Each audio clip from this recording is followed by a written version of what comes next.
Zionis laknatullah. Assalamualaikum.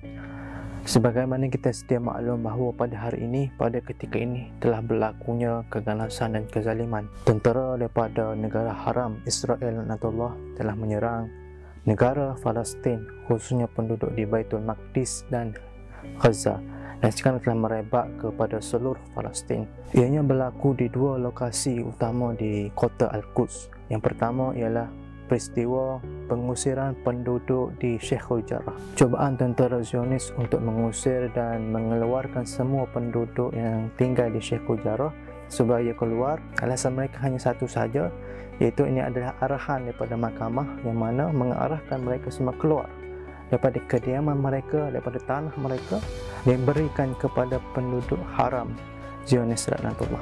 Itu lokasi yang pertama.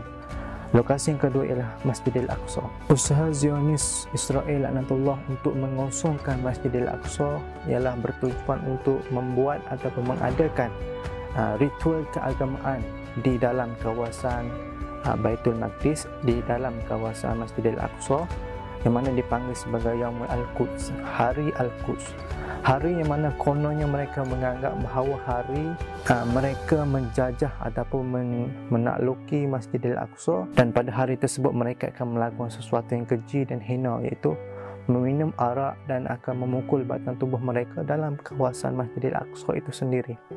Ini sesuatu perkara yang keji dan patut kita halang mereka dari melakukan perkara itu dalam Masjidil Aqsa.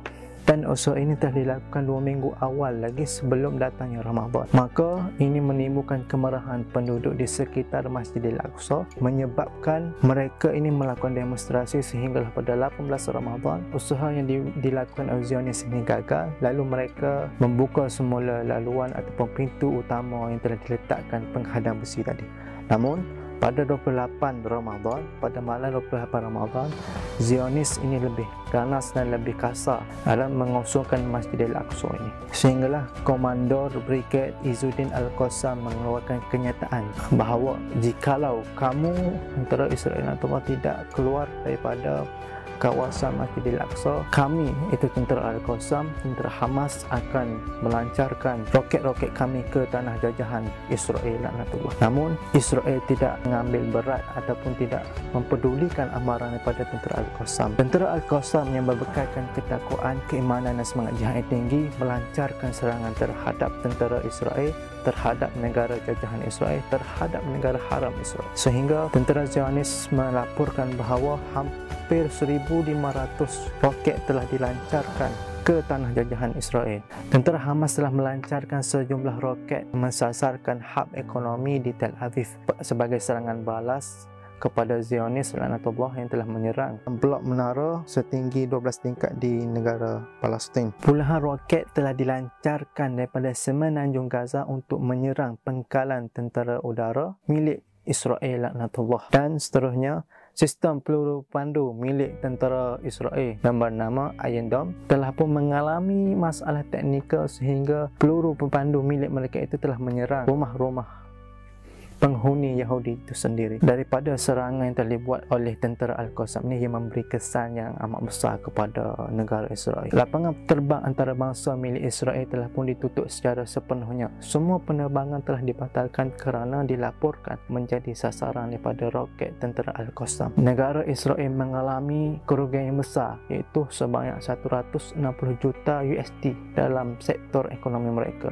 Kesan yang amat besar yang diterima oleh tentera Israel laknatullah. Namun tentera Israel masih lagi belum mengundur diri, masih lagi terus menyerang dan menyerang dan menyerang, sehingga kini Kementerian Kesihatan Palestin melaporkan bahawa seramai 119 orang telah pun syahid, 27 daripadanya adalah kanak-kanak dan 11 daripadanya adalah wanita, dan hampir 600 lebih sedang mengalami kecederaan yang parah yang memerlukan rawatan. Allah Rabbi, buat kita yang berada di Malaysia, teruskan berdoa, berdoa dan berdoa, kerana doa adalah senjata bagi orang-orang Muslim.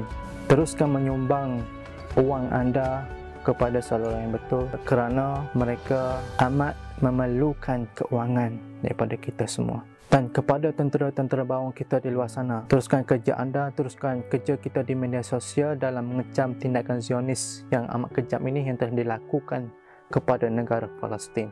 Nabi Muhammad SAW pernah bersabda yang tidak akan berlakunya hari kiamat sehinggalah orang-orang Islam membunuh bangsa Yahudi, yakni Zionis. Allahu Rabbi. Teruskan kerja kita di Malaysia. Semoga apa yang kita lakukan sekarang ini menjadi amal ibadah kepada kita suatu hari kelak. #ShameOnIsrael, #Israel Koyak.